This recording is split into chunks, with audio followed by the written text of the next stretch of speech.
Okay, we should be live and recording.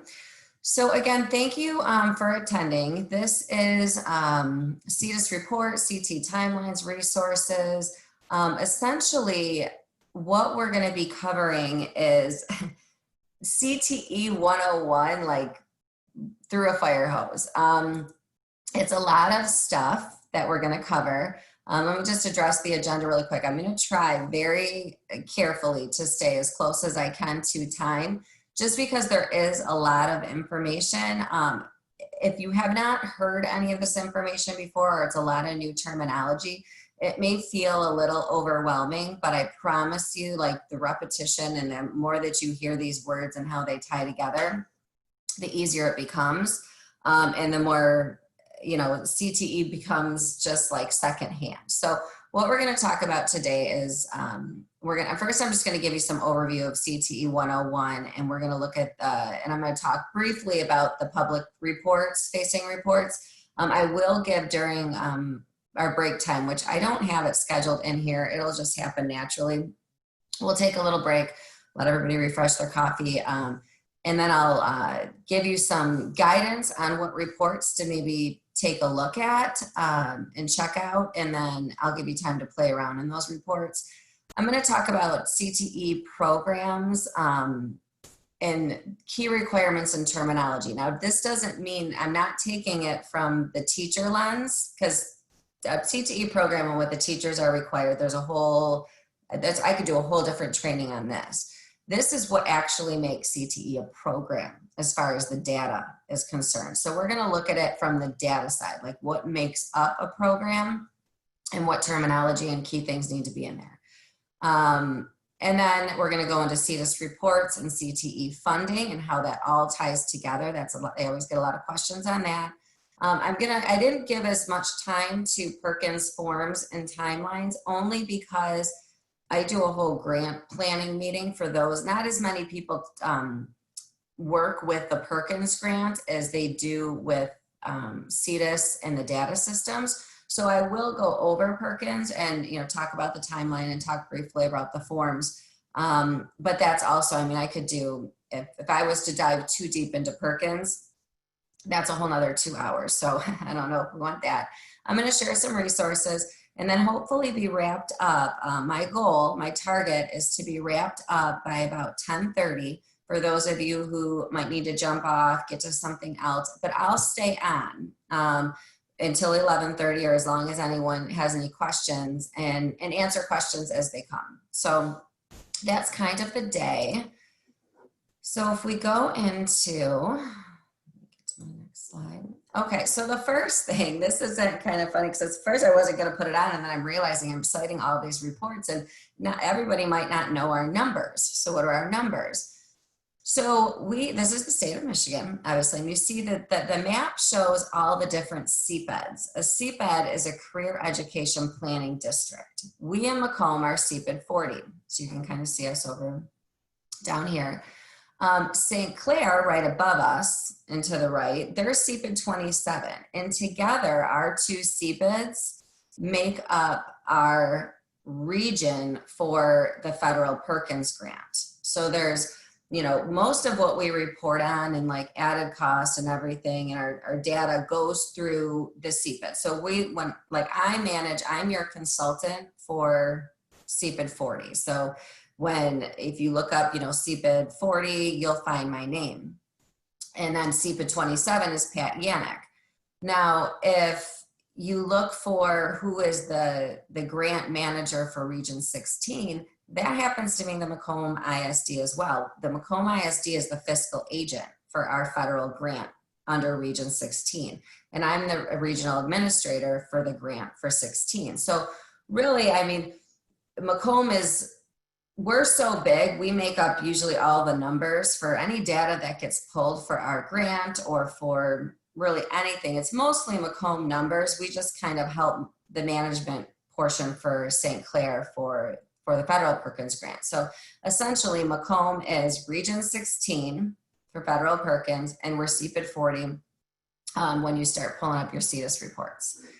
And you'll see like it's kind of sometimes like you could have a region for a grant that covers, you know, a few CPIDs. I think this might be a whole region for a Perkins grant.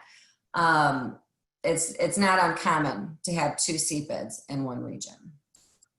Okay, so what is CTE?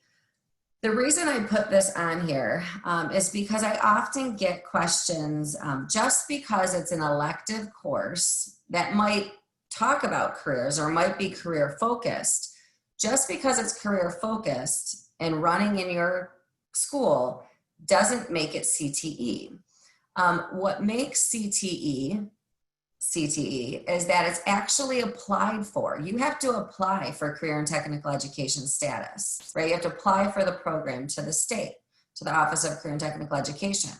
And then once it's approved, when you apply, you put in all kinds of like how the program's gonna run, you tie standards to it. I mean, there's work that there's been advisory.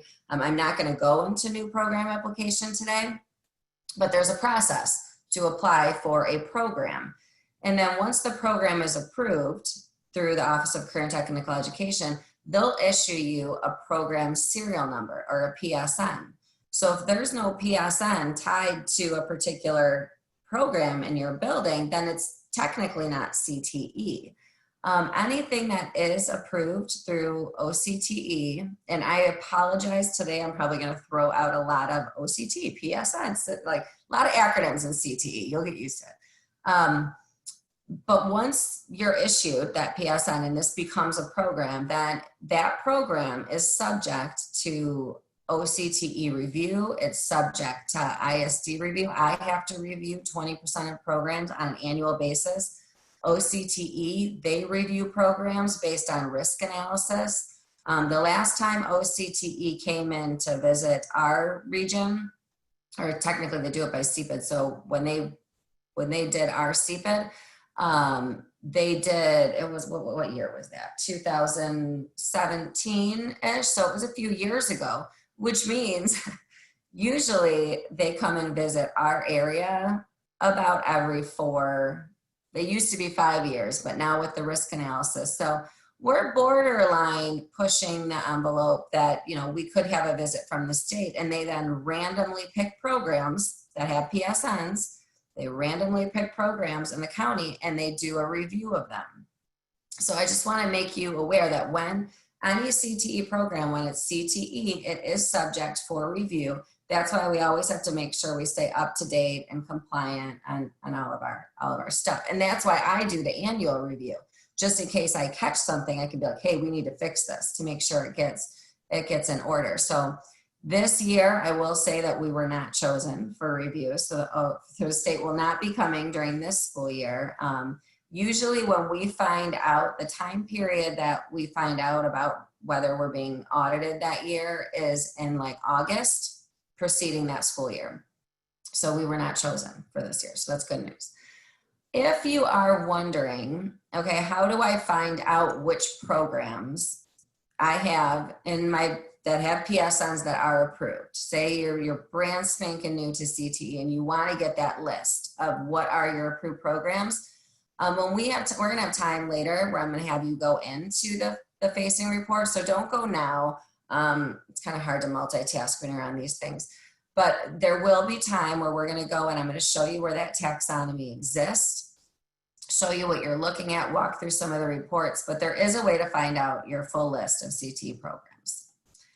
Okay, as far as this is, when I crafted this presentation, really what I thought to myself is, what are the commonly asked questions in CTE and how can I address them? One of it is always around funding. You always have to address funding, especially in Macomb when we don't have a CTE millage. So our sole funding for CTE comes from 2 sources. It comes from our federal, our Perkins funding, in the state, the added cost funding, or 61A1. That's what you'll see. That's the line item. So Perkins, talk about Perkins for a second. This is based on CTE enrollment. So is added cost. Added cost, but this enrollment goes into a lot more detail. Added cost is on a few things, and I will talk about that. But Perkins is based on CTE enrollment. The fiscal agent, so who manages those funds, is the MISD, so that will come through my office. And then really all of our accountability systems that we're going to talk about today, the importance of them and getting good data in, and is because there's accountability measures tied to that federal grant. And all of those accountability measures come from what we put into the CTEIS data system and from the students like MSDS. So it is important, like good data, and that's why we have some districts that technically don't get added cost. Long story, another time. But those districts, even though they're not getting added cost, they're still held to every data system, and they still have to put everything into CTEIS because they're still getting Perkins, and there is still that accountability there. Those districts who don't get added cost, they know who they are, they know why it is. So that's why I'm not going into it.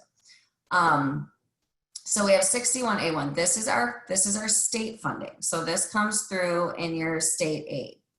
Perkins comes as a reimbursement. This is like a reimbursement type program where I give the districts their amount, they spend it down, they ask me to cover what they spent, right? Different setup. Added cost, that comes directly to districts. The district, the local LEA, local education agency, they are the fiscal for all things added cost. They spend it, they report on it, they have to keep track of it and make sure their records are in order and make sure that you're spending it correctly. And then accountability measures, this is where our data reports come in, your expenditure report, which I am going to get into these reports in a little bit. But that's where CTEIS becomes very important because everything put into our CTEIS data system drives the added cost in multiple ways. Your expenditure report drives added cost. Your enrollments drive added cost. How you segment things drive added cost. So it is very important. Let me get to the next one. Okay. So determining funding, this is, I should have put determining added cost funding on the top of this slide because this is what determines your state funding, your added cost. There are 3 factors that go into, and you're going to see, I'm going to point out in the CTEIS reports where you can find these things so you know what you're looking at. So there are 3 things. There is the enrollment type for a student, there's the cost of the program, and then there's the state ranking. Now, the CTEIS enrollment, there's participant, concentrator, and completer. Those are definitions that actually came at when Perkins 5 took effect. But when you see the 1, the 5, the 10, those are multiples of. So a student who is a concentrator, who has received 8 to 11 segments, and I'll talk about what segments are. So if you're like, what's a segment? It's in here. They're a multiple of 5. A completer who has received all 12 segments, they're a multiple of 10. The cost of the program, this means when we do our expenditure report and all the state, everyone from around the state does an expenditure report and they tie every dollar to a particular program, CTE program. Then at the end of that, the state goes and takes all those programs and say, the most money was spent in health, or the least amount of money was spent in business. And they rank them all for like what we say that we spent in the expenditure report. The state then goes, combines it statewide, and then ranks the programs as the most expensive, medium expensive, and not very expensive. And then they get a multiple of 10, 5, and 1, depending on where they rank. And then the state ranking, that comes on industry demand. So the state puts out a list, and I haven't seen it yet for this year. I think they're still working on a lot of those data systems because they're changing around under Perkins 5. But usually we get a list that ranks all of the programs as far as the demand and the growth. And the top ones are a multiple of 10, and so on and so forth. So those 3 factors. So when we go back up here and you look at, I should have, this is not just based on enrollment. I mean, it is based on enrollment, but it's also based on those other 2 factors as far as what drives added cost. And all of those come out of our CTEIS system. Okay. So the next thing I wanted to address is the CTE programs versus a course. Very common question is, okay, well, we have marketing, let's just say, but we have this class, this class, this class, this class, this class, and and trying to figure out what makes up the program. There is a difference between a CTE program and a CTE course. A course lives within. So the first bullet here, a CTE program is a compilation of several CTE courses and can be taught in 1 year, 2 year. It's kind of how you build it. So again, there's the program and then there's the courses that live under the program. CTE programs fall within a state-defined zip code, so a classification code. This, like health has its own code, marketing has its own code, welding has its own code. So there's a program that the state defines. This is what health programs, and these are the standards, because the state defines the standards for each zip code. So if you look at health, everyone that's around the state has the same standards for health, right? You may deliver them differently around the state. You may deliver some portions of those standards with more focus if you're maybe EMT versus CNA or versus medical science, but there's still the same standards.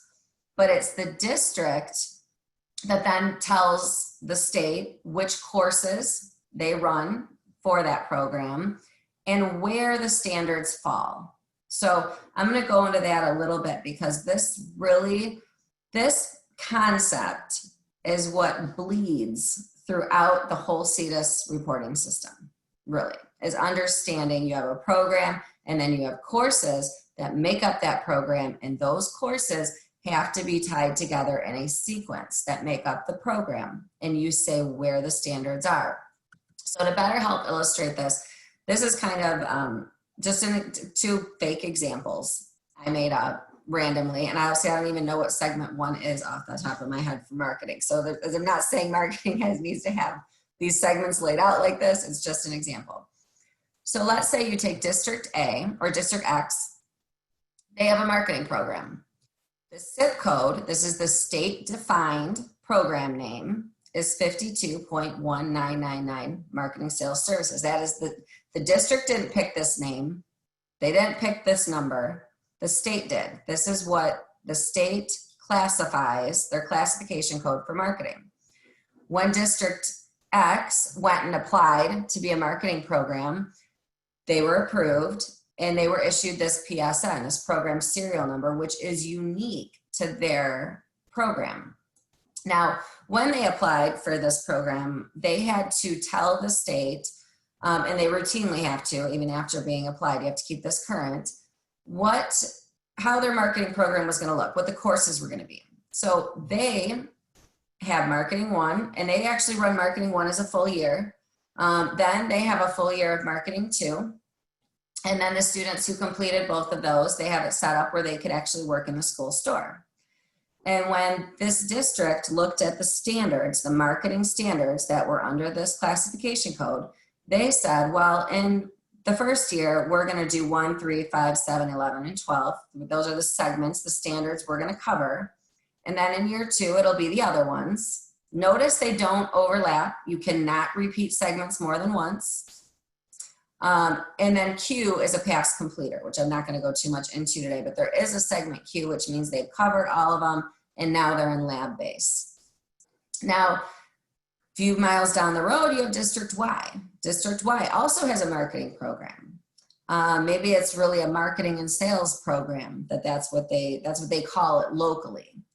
Well, when they applied to the state, it's still a marketing program, and it is still under the classification code of 52.1999 Marketing, Sales, and Services. That is the state-defined marketing zip code. So they still have to teach the same 12 segments, and they have to decide how they're going to do it and in what way. So they get approved and they get issued a PSN, which this is where the difference is. This district's PSN, it's 1, 2, 3, 4, 5. this district's PSN is totally different, right? Because this is your unique program serial number. This is what is the difference. Now, let's say maybe this district, they have block scheduling. So instead of this, maybe their classes are each 2 hours long. They don't know. You don't have to define that. So in this particular district, they actually have a course called Small Business, and it's a semester, and they put these 5 segments in there. And then after that semester, they have just a marketing class called Marketing, and this is a semester, and they put the rest of the segments in there. So they've identified where the segments fall. Now, if you think about it, you know, District X, it looks like those marketing students are going to get a lot more curriculum and in-depth, which is probably true because their program is a lot longer. And this one, this is maybe a 1-year completer program. And maybe these hours are longer than this district, but the state that you define, the local district defines the delivery of that program. So the state said, okay, yep, you're covering the segments. They're all identified. You're doing it over a year. This may be doing it over 2 years, covering the segments. The state doesn't dictate how long each program has to run and in what fashion, because seat time is so different in each district. So I hopefully that illustrated that the state dictates your zip code and the standards that are under that zip code, but the district, for their program, they dictate the courses that are under there and what segments are delivered in what order. So if I go to, okay, where you might be thinking, if you haven't worked with segments before or those standards before, where do they come from? How do we get them? Where, you know, how do I find out what segment 1 for marketing is? That's your gap analysis. So there's something, the CTE standards, just like all other curriculum areas have standards, so does career and technical education. Our standards come from what is called a gap analysis. And on this giant standard document, it lays out the segments, so the 12 segments, 12 standards, and then under each segment, there's a bunch of performance elements and skill-based, and I'll show you them. So it's the teacher that then looks at those standards and says, okay, yep, I'm going to do this in year 1. I'm probably just going to skim on it, but you know, I am going to teach it. And then, okay, this I'm going to dive into. We're going to do a deep dive into this because that's the flavor of your program. Another teacher in another district might fill out the standard sheet a little bit different. But all of those segments and performance elements come from the gap analysis. And then once you work with the teacher on where their standards are going to fall, they would fill out the instructional design or the segmenting sheet, identifying how these segments are spread throughout the courses in the program, like I showed. Segments cannot be reported more than once in a program. So this is just a screenshot of the marketing, since I was using that as an example. The marketing standards, you see I didn't make that number up. That actually is what marketing is called. But you'll see over here across the top, segment 1, 2, 3, 4, 5, goes all the way up to 12. You'll see segment 4 is pricing, right? And if I was to scroll down on this, I would see a bunch like little 4s lower.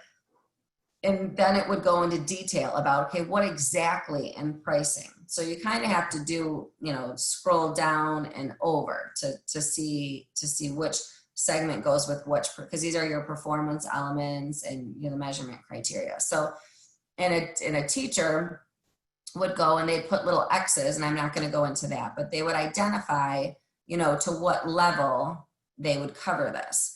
So this is the standards sheet. This is the gap analysis and where you find how things are laid out in CTE. These are just different examples of the instructional design. So now that you've filled it out, now you want to identify, okay, this is a 1 year by semester, like District Y that I gave the example to. District Y had, you know, what did I say? It was like small business or something first semester, and then marketing 1 this semester. And then they would identify which of the 12 segments occurred in which course. This is an instructional design for a 2-year program by semester. So year 1, year 2. Teachers have to fill an instructional design out 100%. They need it for their program requirements. But the importance of this document is that I have some districts who actually created their own form and built it out and put more information on it, and added to it. Fantastic. That's a great idea. I know Chippewa, they're on right now. They have a great form, and I know Utica, they just redid some of their instructional designs to put to identify the segments and other information. You can absolutely adjust this, like as far as the look, and customize your own for your district, but you have to identify an instructional design and where segments fall. And the teacher has to retain a copy because they need it for their program files. And then whoever is working in CTEIS needs to know this, because when they put that course into that data system, they have to tie the appropriate segments in there because it's all tied together. And I'm going to show you a chart that kind of shows that. But this is the instructional design. So this is like an example of a 1 year by semester that's filled out. They, you know, in this particular scenario, this is a business zip code. We have the 2 different courses, you know, the different segments that are taught in each one. And again, you won't see, if you look at it long enough, you're not going to see that any segment is crossed more than once. It only occurs once. Now, with that said, I have some teachers go, well, yeah, I cover it in the first semester, but I actually kind of do it throughout the year.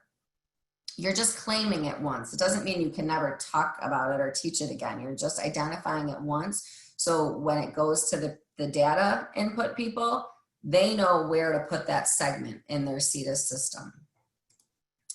Okay, so this is where we're going to, I want to, before you go and explore, I'm going to go live into the CTEIS system because I want to show you a few things, because I just threw out a lot of numbers, a lot of, you know, segmenting and enroll a participant completer.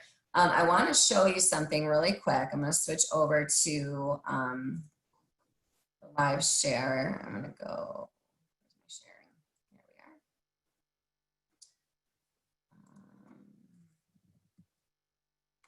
So much open on my screen, I can't see what I'm typing. Okay, so when you go, because we'll take a break in a second for you to go to this, but don't go yet because I want to show you a few things first and explain. So this is the public-facing CTEIS reports. You don't need a login. Now, a lot of you on here have logins for CTEIS, and we'll go into that too, because you can play around with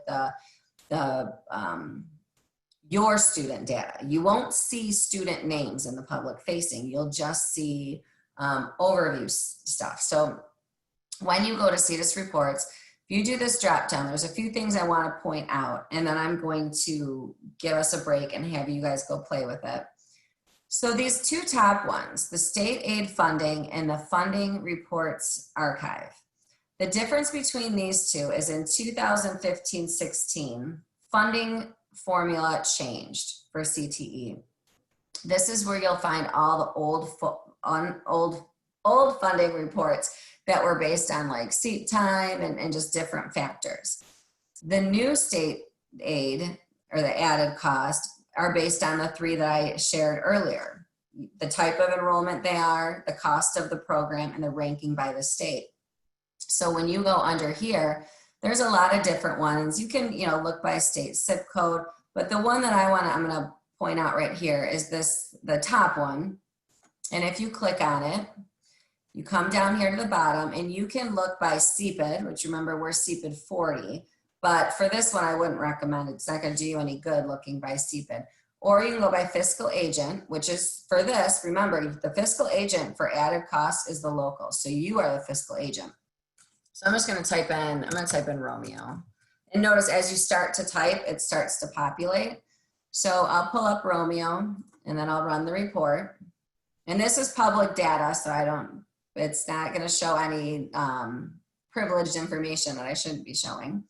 Sometimes it takes a minute or two to load. It'll say when they're all loaded. But the reason I wanted to pull this up is because I wanted to show you where a lot of the things I just said are found on this report. So you'll notice these factors, right? The rank, the cost, the type of participation. So for this one right here, radio and TV, for instance, this particular zip code, there's the zip code. The rank is a 1. So for radio and TV actually ranked towards the bottom. It didn't have very much cost that the state claimed, like that when we did our expenditure report.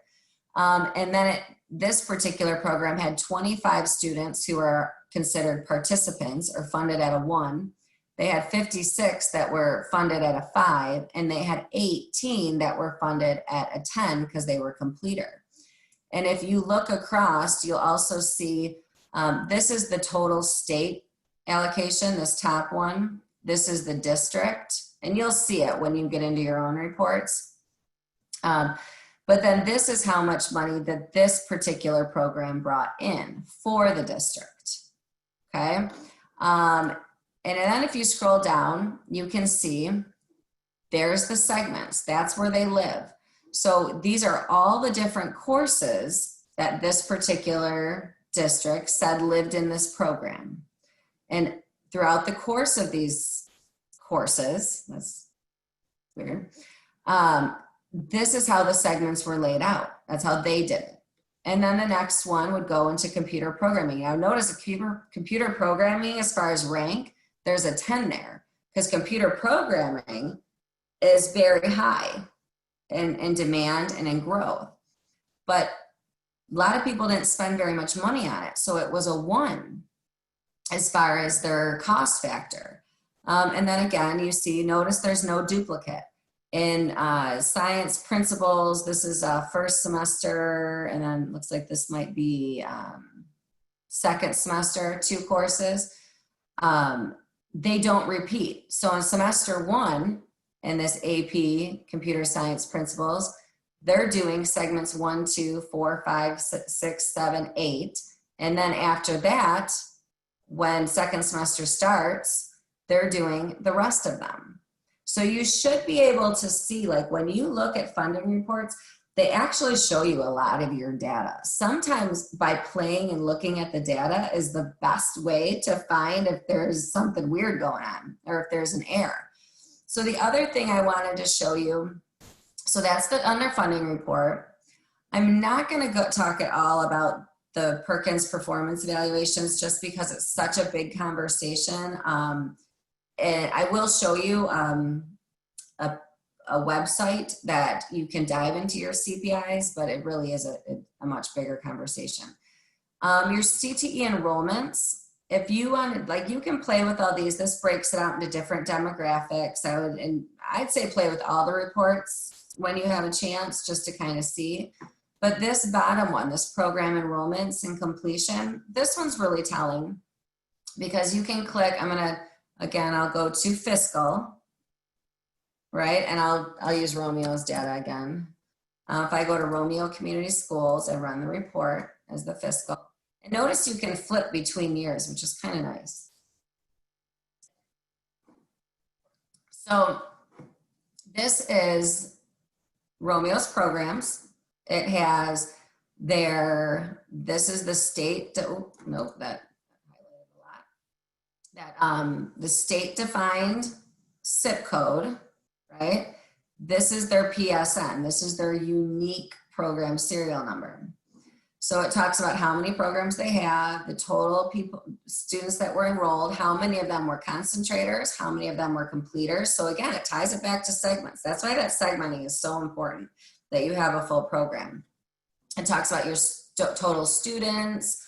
But this is kind of a nice report because you might find that like, wait a minute, in this school year in 18-19, and I should say last year in 19-20, they're still working with the data. It's not released yet. So this data is from 18-19. We should be getting our 19-20 numbers within a month.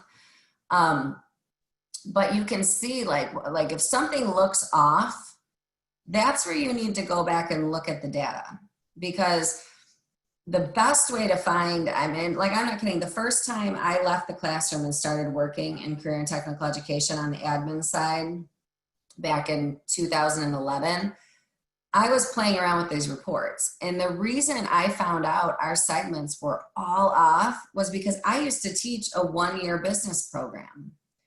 And I should have had 100% completers like in that previous year. And I knew that. I'm like, I know how we segment it. But in the CTEIS system, the segments weren't entered correctly. It was showing 1, 2, 3, 1, 2, 3, 1, 2, 3. That was before it was tied to funding, so it didn't matter. But it did still play on like follow-up, because it was saying that I didn't have any completers to follow up on. And I'm like, I should be following up on all my students from last year.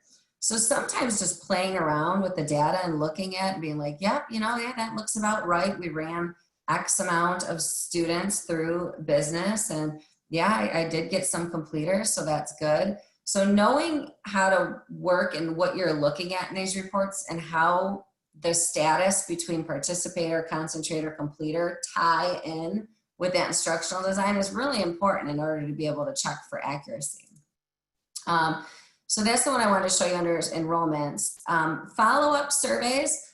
This is actually tied closer to Perkins, because this is when you follow up on this, how students have left. And I'll talk a little bit more about follow-up, but I'm just going to show you. I usually like this report, this first one. I'll go to, where's my fiscal? Sorry, Romeo, if you're on, I'm using all your data, but so you can, you see yours. But this is going to show you how the students that left the program, how they answered the follow-up, right? So Romeo had to follow up on 93 students that completed or concentrated in the previous particular year. And of those, they look at how many responses. Well, they collected 62 of them were by proxy, 25 were actually student contacts, so it gives you the percentage. And then it talks, these are the questions that we follow up on the students for. So, how many of them are continuing education? Well, 83% are for this. How many are going for a bachelor's? How many are going for an associate's? So you can see some really good data for your district under that follow-up survey. And then the last one I wanted to kind of show you before we take a quick little break and I let you guys play around in the system is under the program details. Now, you'll notice when we did this enrollment report, you might have noticed, oh, look, it's listing all of my programs with their PSNs. So that's my list of programs. Not necessarily. Because if you didn't have enrollment in that particular year, maybe that course didn't run, they're not going to show up in your program enrollment for that year. But if you go under program details, this secondary program taxonomy, this would be your official list of all your approved programs. So again, if I go back to, I'll put Romeo up again. If I go back to the fiscal and I pull up Romeo, this is a list of all of their approved programs, the PSN that's assigned to it, and then what the state calls the name. So if you don't know what yours are, like officially, that's the first thing you want to do when we take this little break. But this drop down, the other thing I wanted to point out here is this 3-year instructional design report. This is a great tool to look at historically for like 3 years running, how segments were laid out over a program. So play around with that one, because that's the one that you should see a pattern. Because you don't, instructional designs can be changed. You can change which segments are tied to which course, but you have to remember, especially if you're a data person, data in is data out, right? It's a system. So if you start moving around segments within program structures, it can affect funding because how students progress through you want completers. You want students to complete the program. So just knowing your 3-year instructional design and looking at that, that's actually a really nice document and tell to say, yep, we have a pattern. This is how the program runs. And then if a teacher wants to change and say, you know, I really want to change around how this program runs, they can, but they can't do it in isolation. They cannot change around segments without, 1, their CTE director knowing, and 2, their CTEIS person who's putting that data into the CTEIS system. Because what the teacher says that they're doing has to match identically what we're putting in our CTEIS reports, right? Or it ends up being a finding from the state if they come and audit us. Like, you can't have one thing in the CTEIS and then the teacher saying, oh, well, yeah, I actually do the segments this way. They must match. So what I'm going to do now, I'm going to stop sharing. Okay, so hopefully as you were playing around, you saw, you know, the different participants and concentrators and rankings, and you got to see our taxonomy, and that was all the public facing. So this second half is going to get more into the nitty gritty of the data entry and how things tie together. I will say that this is not a training on like how to do, like get stuff in the follow-up and how to do your enrollment. I'm going to point you to where those are. There's great videos that walk you through there and manuals, and but it's really to understand how they all connect together in this system that is CTEIS, because CTEIS ties into enrollments, it ties into funding, it ties into follow-up, it ties your instructional designs together. It's where I get your Perkins enrollment. Like there's so much importance on the data for this particular system. So this is the screenshot of it, and I am going to take you into it in a moment. But I just wanted to, it's different. This one is just CTEIS.com. It does require a login. You can go to it without a login, you just can't get to much. So what we put into, this is kind of just a graphic I made because I'm a visual person. So I didn't want to put too much text on the slide, and I am going to share this PowerPoint with anybody that's registered, so you'll have it. But essentially, there's 4 main data categories that go into CTEIS, and for different purposes, but they all work together really. So, you know, for the course, you're going to put in each program, which lives under a zip code by PSN and by your building. So there's course information, so your courses will go in. Then there's teacher information. So you do have to tie teachers, certified or annually authorized teachers, and I'll talk about that in a second, into the system, and they have to be tied to the appropriate class. And I'll show you where you can make sure that they are.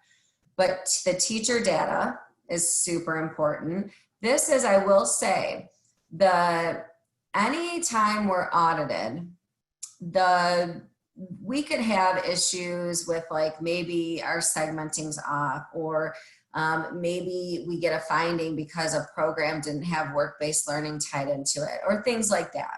And when those happen, you know, we write a plan of improvement and we fix them, but there's no recapture of funds. There's no financial issue per se, unless it continues to happen, and then we'll talk.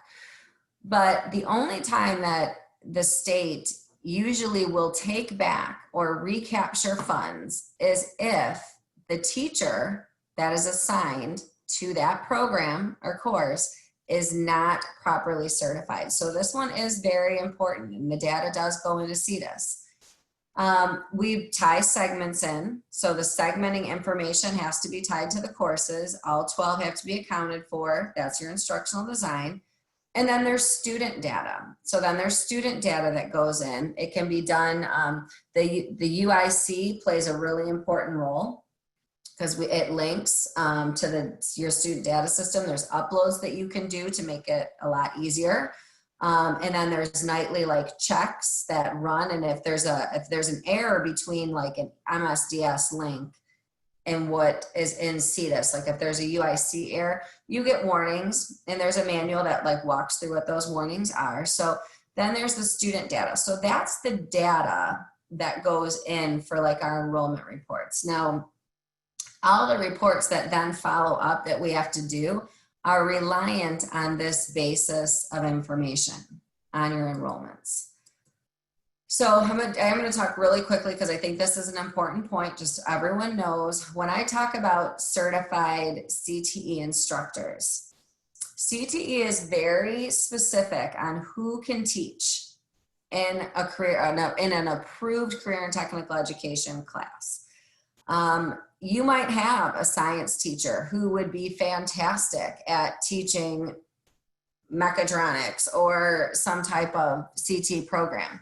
But if they don't have a CTE certification or endorsement, or the district didn't apply for an annual career authorization for them, then they cannot teach in that course, and you cannot put them in CTEIS. So these two factors are very important. I just put this up there that, you know, the official term now is a standard CTE certification would be the step one, like if they're just getting it, and then that moves into the professional CTE certification. They used to be called interim occupational cert and occupational cert. These are in 2018, and the name change happened. These ones in green are the teacher holds these. These belong, they went to some type of training program, a recognized post-secondary. They applied for the certification or the endorsement because they had recent and relevant work experience, so they were able to get it. So this is an actual certification that they hold. But there's also in career and technical education, this thing called an ACA, or an annual CTE authorization. This is for individuals who do not hold a teacher certification. They did not go through formal teacher training. They came from industry. And they came from industry, and they had, you have to have 4,000 hours of recent and relevant work experience in that field over the last, the course of 10 years. And I'll show you where you can find all of this information because I don't want to take the time to walk through each individual one. But I did want to point out that this is how you teach in CTE. There's really there's no flexibility there as far as if they don't have one of these three, then you can't put them in CTEIS. You can't claim those students. You cannot claim it. If you have a teacher who's not CTE certified teaching in career and technical education, then that course is no longer CTE. It becomes just any other elective. And it would not go into the CTEIS data system. So hopefully that makes sense. So those three things are super important, that they have to be properly certified. I put this on here just to provide you guys with a direct link. If you're wondering what endorsements need to be, so when they get that standard cert or their professional CTE certification, it will have kind of an endorsement on it. And this document, they actually just updated it in June 2020, and this is the link to get directly to it. But it will tell you, like in business, anyone with this and these endorsements can teach in that zip code. Okay, so it's a really useful document. I know when I first went into CTE leadership, I referred to it all the time because I mean it's a big document, and there's a lot of CTE programs, a lot of rules. So I would definitely look at this link, maybe print it out, have it somewhere handy, just so you always know who can teach and what. And then this is that same chart, but it's kind of putting it all together. So again, up at the top, these are all the things we enter in. And the reason we enter them in is because it drives our state funding and it drives our Perkins accountability. But how does it do it? It does it through, because there's when I say you're putting all of this stuff in, how do you put it in? Well, you put it in over the course of these 4 reports, essentially. There are 4 reports that you're going to go into CTEIS, and they're spread throughout the year. The first one is actually, the due date is coming up upon us. This is our enrollment report. This is a new one. It's not talking about student enrollment. What the state is asking us to do now is by October 31st, and I will say this, they're only giving us until October 31st this year. They've already went on record saying that, you know, in future years, this report will need to be done in September. So just food for thought, get that on your radar. But this is the enrollment report where you're putting in your courses for your programs, right? And you're putting in the teachers that are assigned to them. You don't have to put in student data at this point, but you do need, the state is asking us to identify what programs are running this year and who's teaching them. And, you know, a question was asked, like, why are we doing this now? Because normally we wouldn't even touch any type of enrollment until the end of the year. OCTE has made it clear that they want to know earlier in the year what programs are running and who's teaching. Now, that's what they're saying as far as how they're going to use that data. But anytime data is in there, there's always, you know, ways to use it because it's data. So I will say that as if you are an enrollment report person and you're in the system right now and you're putting in your CTE courses, making sure that your segments are right, because remember, these segments are what dots you put in to what things you mark to say is taught in that course needs to line up with what the teacher is saying is being taught in that course. But that has to be now done by October 31st. And then the next one, right on its heels, so hopefully you're starting to work with your expenditure reports, is the expenditure report. Now the expenditure report, and I have a slide that shows this in a few, this is where you're saying how you spent your added cost in the previous year. Now I will say, if you are a district who does not get added cost, and in our county, it is, well, Mount Clemens, it is East Point, it is Centerline, I believe, and we have 4 of them. I miss, you know, there are certain, or I'm sorry, not Centerline, Clintondale, and I'm missing one, but there are a few districts who do not get added cost, and that was because of legislation and something that happened a long time before probably any of us were working in CTE. So I can have a conversation with those districts regarding that. But that doesn't mean that they don't still have to do the expenditure report, because they do. They wouldn't have added cost expenditures to report, but they still have to put something in to say that they are spending, and a lot of times it's just salaries for those districts. But the expenditure report has to be done by everyone. So that's done on November 5th. And then just recently, our follow-up reporting is about to happen. And this is when we follow up on students from the previous year. So anyone in the previous year who completed, and we know because we put in the student data by segments in the courses in that previous year, then a follow-up report will be generated, and somebody will have to call, or there is automated ways to do it now where you can send out links. They can self-survey type of things. There's information on the CTEIS website about that. But we have to follow up, and this is federally legislated, this follow-up report. This is one of our Perkins accountability measures. We have to follow up on anybody who is a concentrator in the previous year. We have to follow up by within 2 quarters. They say it's legislated, it's literally written 2 quarters within the time that the students leave us.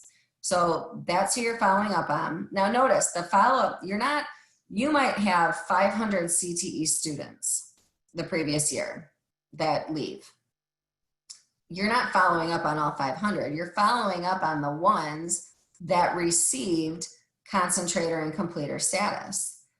If they were just dabbling in CTE and they didn't, they're not going to show up. Not every student who's in CTE shows up on your follow-up report.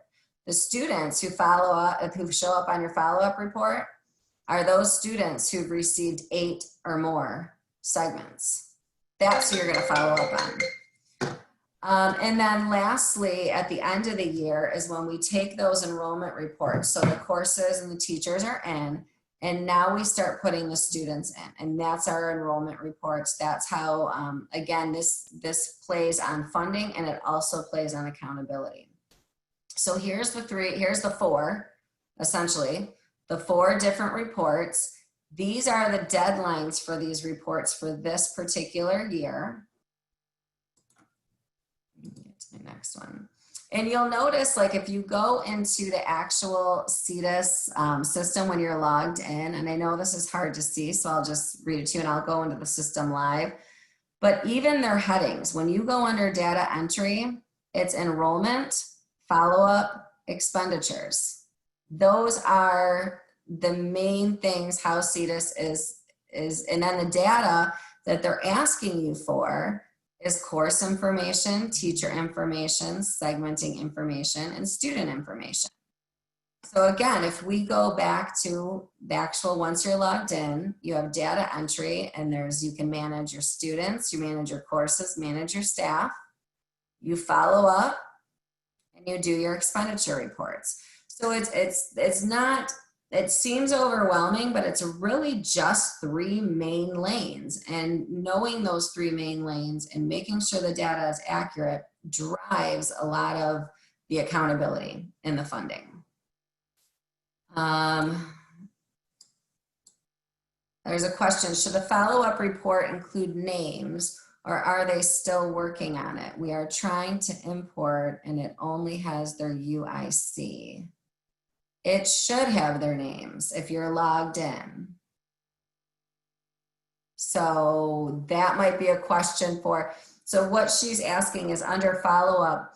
I didn't get an email yet that follow-up was fully ready. I was told that it was supposed to be released last Friday, but I have not necessarily seen it. So I'd say maybe wait within the week. Because the follow-up may not be ready.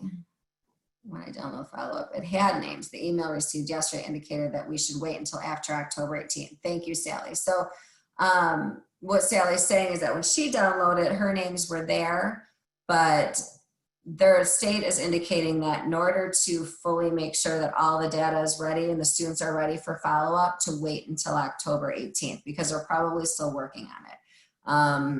So you have time still for the follow-up. So if you look, let me go back.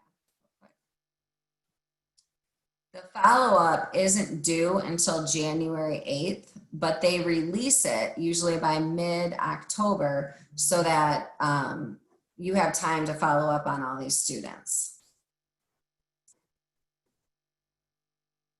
Okay, so that's the enrollment, CTEIS reports, all that. The one thing I wanted to, before we go into the system, that I wanted to show is the expenditure report flow chart. This sometimes gets confusing. So and I go back to 2018. So your 2018-2019 enrollment is what generates your 2019-2020 funding. So they take your enrollments, that generates the next year's funding. And then you'll notice that the expenditure report you do towards the beginning of the year, because you're reporting on that 2019 funding in 2020-21. So there's this progression. I know that kind of sounds a little confusing, but the data it's like a step data process. So things got a little dicey with COVID, and I don't want to go into that because that'll just get confusing, and I don't think it's one of those offshoots. But in normal situations, what always generates funding is the previous year's enrollment, and then you spend that funding throughout the year that you're in, and then you report on that funding the year after. So whatever year you're particularly in, it's the year before's enrollment that got you that number. and you will tell the state how you spent all the money that they just gave you the following year after you've spent it all. So hopefully that makes sense. And as far as the follow-up, the flow chart for that is that you follow up on all concentrators that exited the program the following year. So 2019, 2020, we just finished, right? The students who are going to show up in your follow-up report after October 18th, those students are the ones who just left us, right? Who received concentrator status, had, you know, the correct amount of segments, 8 or more segments, and they left the program, they exited the program by graduating. They are the ones who will then be followed up on once it opens up. So that's kind of, that follow-up isn't as drawn out as an expenditure report follow-up, but that's the flow there. Now, as Gina had a question, where's the report that needs to be submitted for the enrollment report? So that's a great question. So what, I have not seen an official submit button. So I'm not exact, because this is a brand new report that they're asking you to have by October 30th. I can go in and see different courses that you guys have entered and your teachers that you put in, and you're supposed to, they're saying to submit it, but you know, I'll kind of kick it back, and maybe we'll save this for the Q&A at the end, because I'd like to, my view is different from yours. So I don't see it as a fiscal agent. I'll talk about these levels. Usually there's you submit enrollment, you validate enrollment. So I'm wondering if you guys are seeing that same validation, but we'll talk about that in the Q&A at the end. And then plus I want to go into the live system. So who can enter reports? So who's working in the system? There are a lot of different ways you can structure this. And I'll start with the data entry. So the data gets, and I should say that the level 5 can do anything a level 4 can do, right? But sometimes the level 5 isn't the person, so the person approving the reports might not be the one who's entering the reports, right? You could have someone who has access to enrollment reports. You can have a different staff member who is responsible for expenditure reporting and have that assigned to them. You can have follow-up data, and then that's assigned to specific people. And then once all that data is put in by data entry level 4, then that level 4 will submit to the fiscal agent level 5 person at your district. This is all district people. This doesn't come to me yet. So once the level 4 has entered everything, they go and they submit at the building level to their fiscal agent. Now the fiscal agent level 5 in CTEIS, there can only be at any time 2 level 5s in CTEIS. That's all, 2 level 5s. If a level 5 has left, like somebody who was before a level 5 has left and no longer, you're gonna wanna remove them and put in, I highly recommend that there's always 2 level 5s, because that is, you know, you can't submit a report unless this person sends it up to me. And that sometimes can be an issue. Now the problem is that I can't give anyone level 5 status. So a level 5 fiscal agent in CTEIS can enter data entry people. They can make level 4s active. Fiscal agent level 5 has the power to do this under managed staffing. They can do that. But I can't make anyone a level 5. That actually has to be applied for from the state. So if you need that, or you think that you need to do some adjustments, or you're not sure within your district, please reach out to me after this separately. I can get you the form. I have the form that we can submit and get that level 5 status correct, or you can find out who your level 5s are. So that's a super important role, because approvals go through, they go through the building, get submitted, and then the fiscal agent, level 5, reviews, approves, and then submits all of the reports up to the CPID. So then they come to me. And when I see them, I look over them. If everything, as long as nothing's like glaring or I see major errors, then I push it up to the state. But sometimes I have to push it back. So every now and then I'll notice that there's something not right. And in that case, then I push the return button and it goes to the fiscal agent, level 5. And then if they want the data entry person to fix it, then they have to then return it to the next level. So it's really very much a tiered system.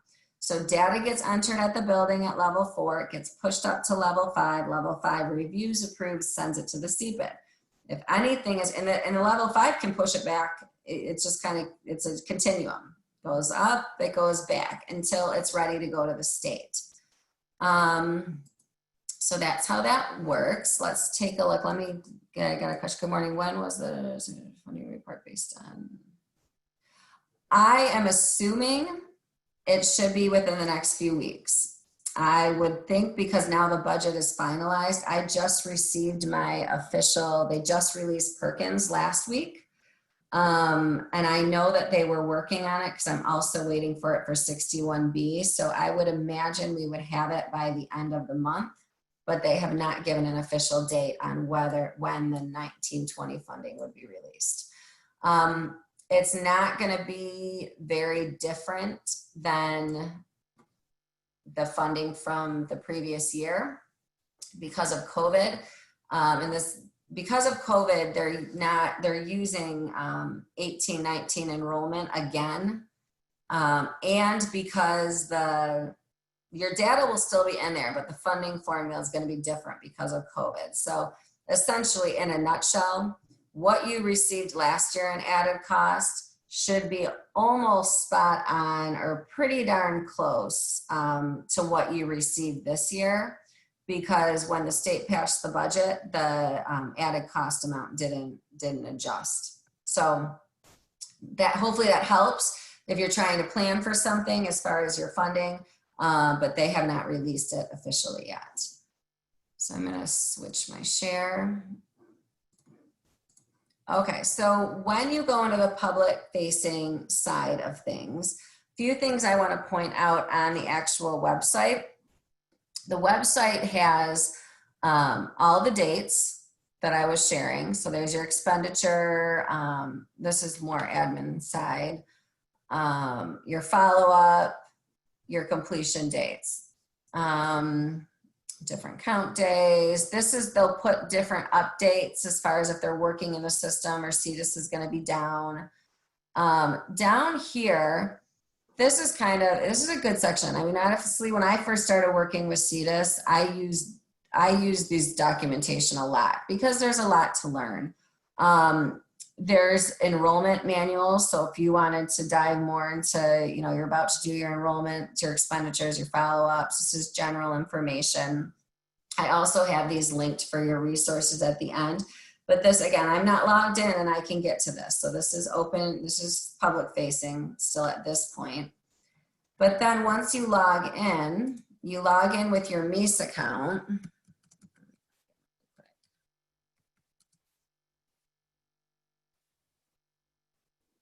Now, I will say this too, mine might look different than yours because again, I'm not a level 5, I have CPID access. So depending on your access, some of this might look different. Like I have things that say CPID on here. You wouldn't have things that say CPID on there. The different reports. Now, luckily, I know I have some Utica peeps on here. I'm no longer associated with any data entry at Utica, but I can still, because I was part of Utica's CTEIS system before, I can still see reports, some of their building reports. I'm not pulling up student reports though, because this is recorded. But under reports, I did want to show you, if you go to building reports, this is where you can pull lists of students. You can pull you know, who, if you have students in ascending building, you can pull class lists, you can pull your car reports. So who are your completers that should have an assessment? You have a special population information. This again is your 3-year instructional design. If you just want a 1-year instructional design, there's your official taxonomy as well. Like if I pull this and I do taxonomy, I do a drop down. I can see, I can get the taxonomy for each building in Utica because I'm still a viewer. You would have your buildings to choose from. So because this is Utica's and I'm still associated in a way with it, I can see those. And you would be able to see yours. So these are, you have to log in to see any type of student information into CTEIS. That's the difference between these reports and the CTEISreports.com. This has more information. Your level 5 will probably see, if you're level 5, you under admin, you'll probably see fiscal agent monitoring instead of CPID, right? And you would, you know, that's where you validate and you review. I'm not going to go through a training on those. I'm going to show you where you can find that information. But that's this is the approval side. This is how you push things forward. But then your data entry. Now, you may have a data entry drop down, and this is based on what rights your level 5 gave you. So if you are in charge of enrollment, you're going to see under data entry enrollments, like you can manage students, manage courses, manage enrollments, manage staff. More training will come on work-based learning. I'm not even touching that. That's still under construction. But those are your enrollments. If you're just in charge of follow-up, you might just see follow-up. If you're just in charge of expenditures, you might just see expenditures. Expenditures is the one that's coming up right now. It's on the heels of the enrollment. So expenditure entry, the one thing that's important to note is that you have to pick, I'm going to get rid of this in my way. You pick a building, all of your expenditures from the previous year have to be tied to specific PSNs. So every dollar has to go towards a different PSN. So record keeping is really important for the expenditure report. I'll kind of leave that at that because it's a whole training around the expenditure report. But these are, that's pretty much your data entry, your follow-up reports, and your expenditure reports. And it's understanding how to work within the system. Now, if I go back to that home page, enrollments, for instance, if I click on enrollments that at the bottom of that front page, this is what's called the knowledge base. And I have also a link for this because you don't have to be logged in to get to the knowledge base.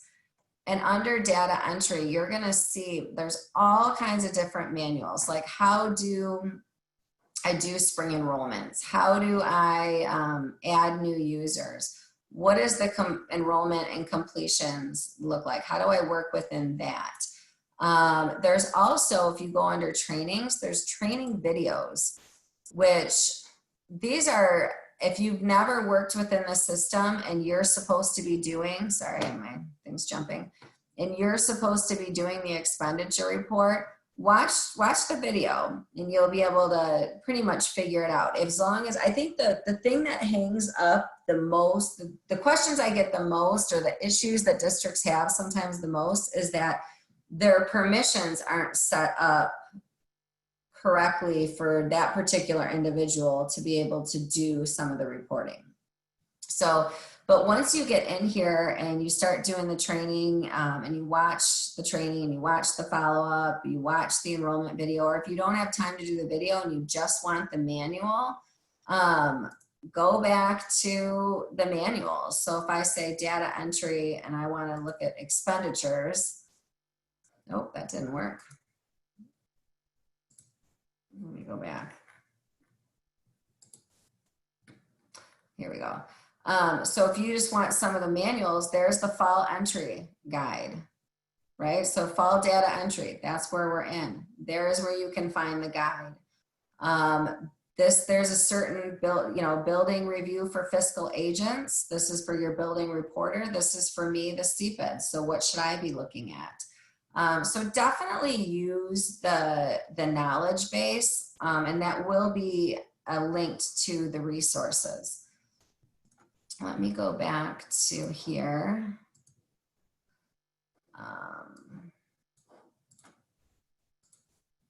Okay, so kind of like in review, I just wanted to kind of go back, and on the CTEIS side, here's your reports. You have a fall enrollment and expenditure, a follow-up, and then you put your students in the spring. Now I'm going to switch gears briefly to Perkins. So how does Perkins play in this whole thing? And if you are managing CTE, what we've talked about, that this is federal, right? This is our federal Perkins that's legislated. And this is just a data system that helps drive accountability. This follow-up report is mandated by Perkins because we have to follow up on our students. And the data, the student data that's tied to enrollments, is also an accountability measure, or bleeds through a lot of the accountability measures for Perkins. But as far as the data, and Perkins is much more, I would say, after the data goes in, it's a little bit more manually managed, if you will. So there are different reports that are tied to Perkins that are required. And a lot of times I work directly with your business office on these. That's why I'm not going to spend too much time on Perkins and Perkins reporting, because it's different than added cost. It's not state dollars. That it's very specific on what we can spend Perkins on. It is decided at this grant planning meeting with your CTE directors, and then they build out their ASNs based on how much money they get. Once we get the official amount, which I just did, as mentioned, I got it last week. So if you're from the business office, you probably received an email from me yesterday asking if you needed a modification. Because we already had our grant planning meeting. We did that last spring, because we plan the year, the spring before that year starts. So we've already planned out our grant. We've already applied for the grant for this fiscal year, 2021. We've received the funds. And now, because the budget is finally passed, they've released those funds so we can start working with them, and I can start asking for modifications. One thing that did not change between what we received and what you received as your allocation for Perkins to plan for last spring, it's the same amount. Our amounts did not change. But knowing that that your activities might have, like where you need to spend money due to, COVID changed a lot of things. So I am asking for all of if you're in the business office and you work with Perkins, I am asking you to find your planning. All of you have a planning document that you submitted last spring for this year. If it's good and you don't have changes, and I already did get emails from some of you that you don't have changes. If you're good, just email me back and say, nope, I don't need to modify right now. If you're looking at your budget and you're like, yep, we need to change around some of our planning, which I know for me, I have to change around the ISD's budget. So I need the modifications. I'm asking for them by the end of the week, just because I want to turn this around so that you can start asking for reimbursement. Because you cannot ask for reimbursement on anything that is not in the grant. So we need to modify it and update the grant. And then at the end of the year, there's the final report. So if we look at Perkins in a whole, just to kind of give you a screenshot, everything blue means that that's like the full grant year. This would be a new start to a new grant. So essentially, our 2021, our grant planning meeting for this year's grant, that happened last February. We did that. I meet with the business offices and our CTE directors for each district, and they put together a budget, and they say what they're planning to spend it on, because then I have to apply to the state for this. Our application was approved, we're set to go. But then they have to wait for the government to finalize the budget, and they did just recently. That's why we're doing a modification in case we need to modify what we said right here. Once we modify, that's when I'll start asking for districts to start pulling down and doing reimbursement, because now you should be spending your Perkins grant. I'm going, as soon as I get the grant modified, I'm going to start asking for the reimbursements. Then we'll do a second quarter reimbursement. I kind of chunked out. Now, some districts, they pull down monthly, and that's fantastic. Keep it coming. I will never tell a district not to pull down monthly and do monthly reimbursements requests, because you should. But I also know that sometimes districts that don't have that much to request, it's more cumbersome to do it monthly. So at a minimum, this is when you're going to pull. So after this October 16th, and that modification is submitted to GEMS, and I do that, I will send out a request for reimbursement. And then you will get me the request for reimbursement by November 6th.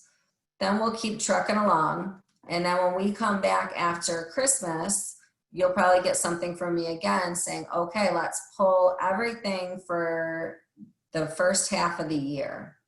And that'll be due January 29th. And this little asterisk indicates that we must be drawn at least 50% or more. Like if you look at your total allocation, if you get $20,000, by January 29th, you should have requested 10 of it already, because we're halfway through the year. More is even better. If you request more, fantastic. But you should at least be 50%. Now, knowing that the year sometimes changes, and we always have to adjust, you're going to have another opportunity in February to modify a second time.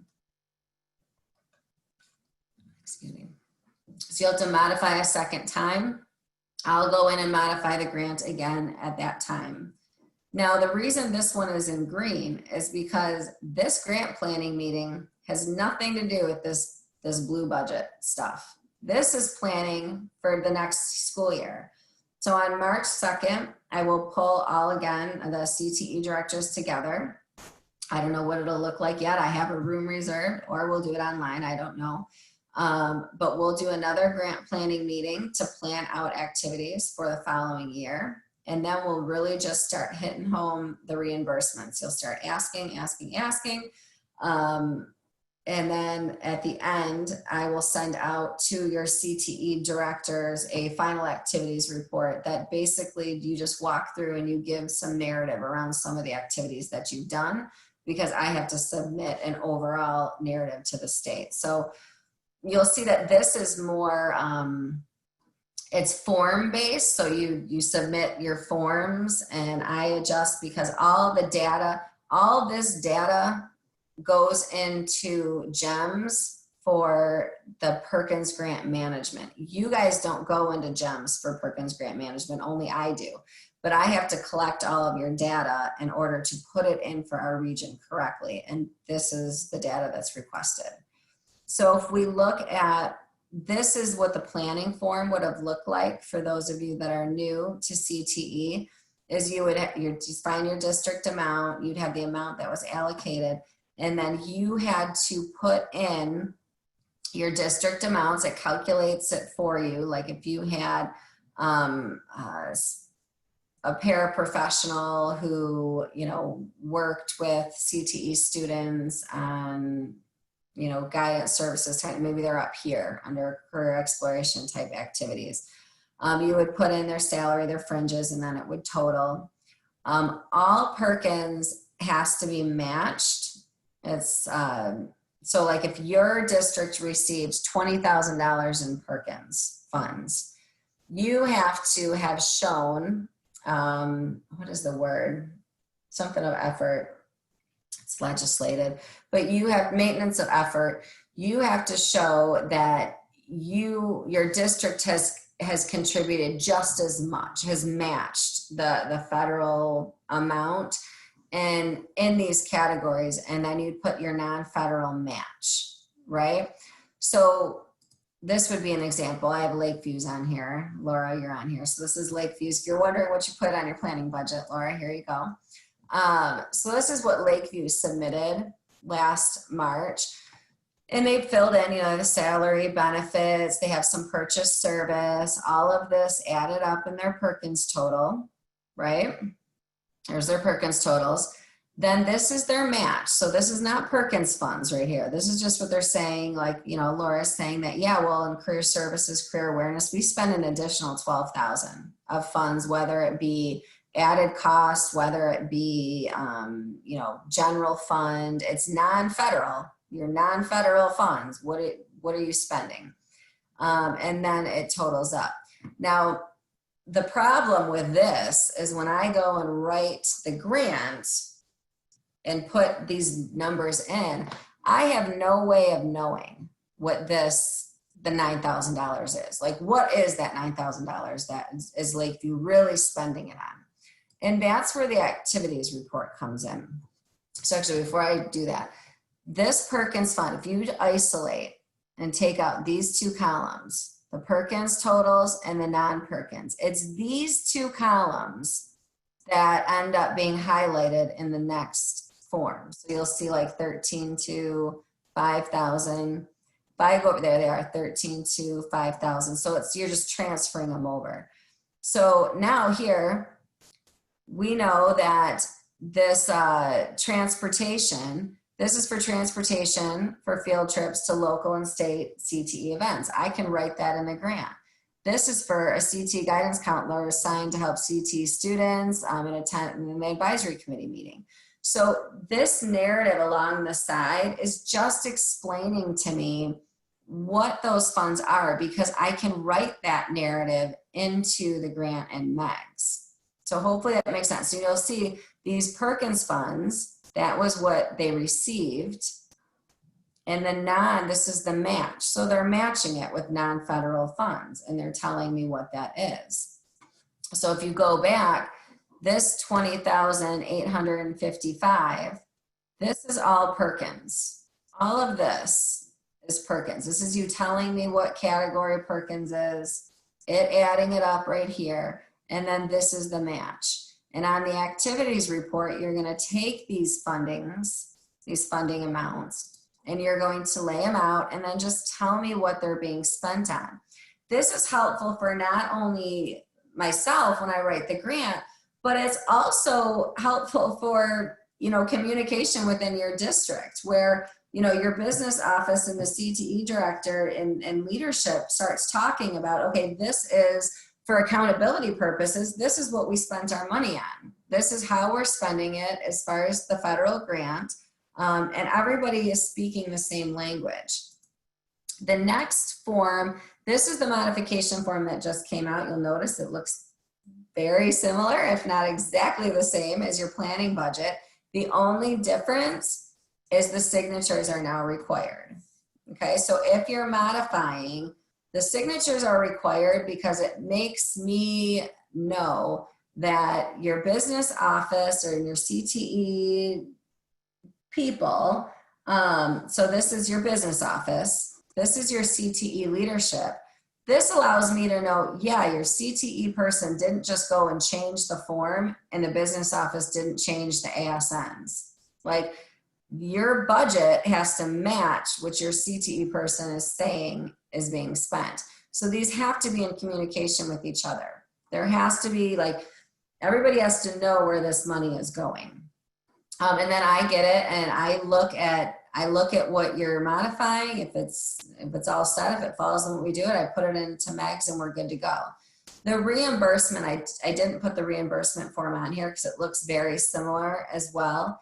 The only thing I'll say about the reimbursement is when you ask for the funds, I don't think I put it on here, I didn't. When you ask for the funds, like when you put in, say you're requesting $10,000 of your $20,000 and it was salaries, you have to submit with that form your ASN report. showing that the money was spent, because it's a reimbursement style program. I can't reimburse unless I see that the money has come out of your ASN. That's just how we do grants. The last thing, as we start wrapping up before Q&A, there's a few websites I wanted to show you. They're going to be linked on here. The knowledge base was the one that I technically already showed you that one. This one links to the Office of Career and Technical Education website, which I'm actually going to show you right now.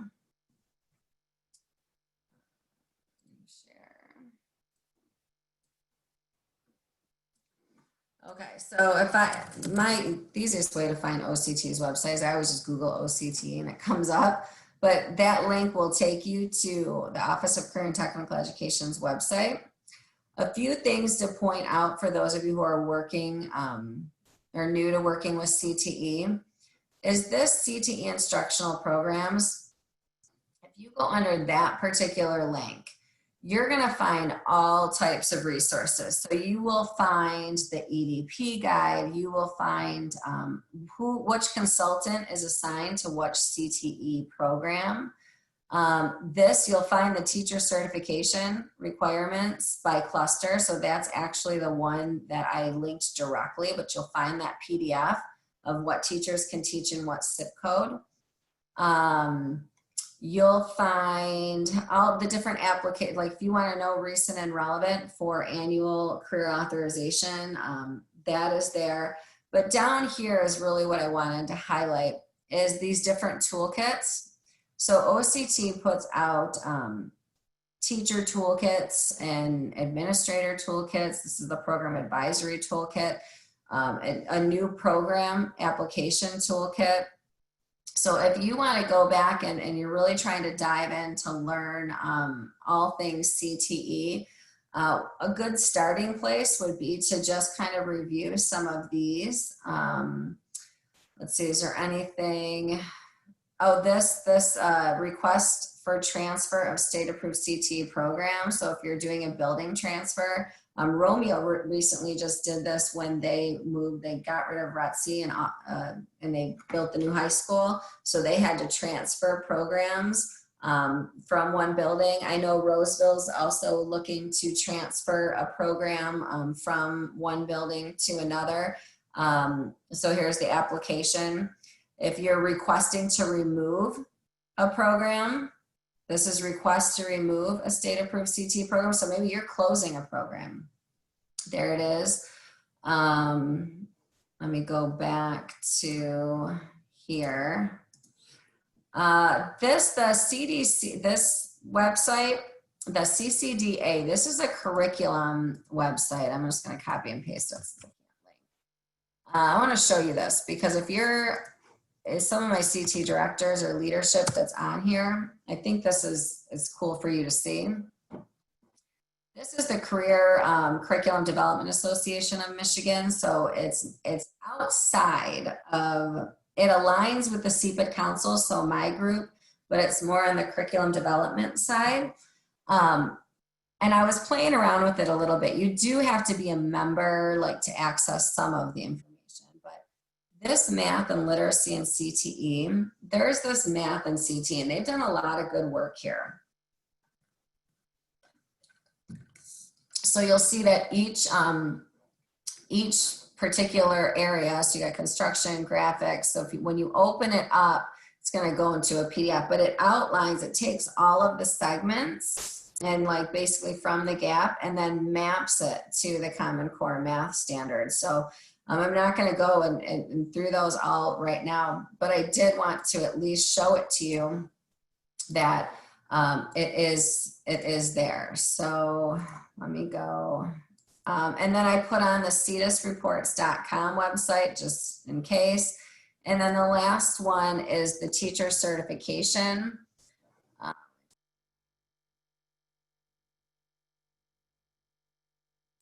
Muted myself on accident. Okay, so that last link will show you, this is good if you're in administration or anything with teachers. you know, you're looking for, there's a lot of good information on the certification website, but there's a special area just for CTE certification. So I did want to point that out. It talks about, there's the documents for annual authorization. There's the documentation for CTE requirements, renewals, professional, when you're moving from a standard to progressing to a professional. So that is all located there. Shannon, just real quick, and I know if you can go back to that certification piece and then go to the annual career authorization. And then just scroll down to the bottom of that 2-page sheet. That says 9 times. And I know you said 10. So well, 10 years. So the certification would be year 1, and it can be renewed 9 times. Okay, so the first year doesn't count. Even though you are applying for annual authorization, I mean, there's really no difference between that and the renewal, but they're saying it's active for 10 years. Okay, so it's that plus, they're not counting the first year when they're saying 9 times. No, but you can also petition a waiver for it to be extended. So right. Keep that in mind. We haven't gotten that far yet because I know, yeah. And anytime you ask somebody that, they're going, well, we'll wait till that happens and it'll probably change by then anyway. So I that confused me when I read that recently. That is a very true statement. Yep. Okay. Thank you. Yep. I'm going to go back to, because, oh gosh, I kept it right on time. I'm actually 5 minutes early. I can't even believe it. So let me just go to, do we have any, I'm going to stop sharing for a moment so that it's easier for me to see the chat.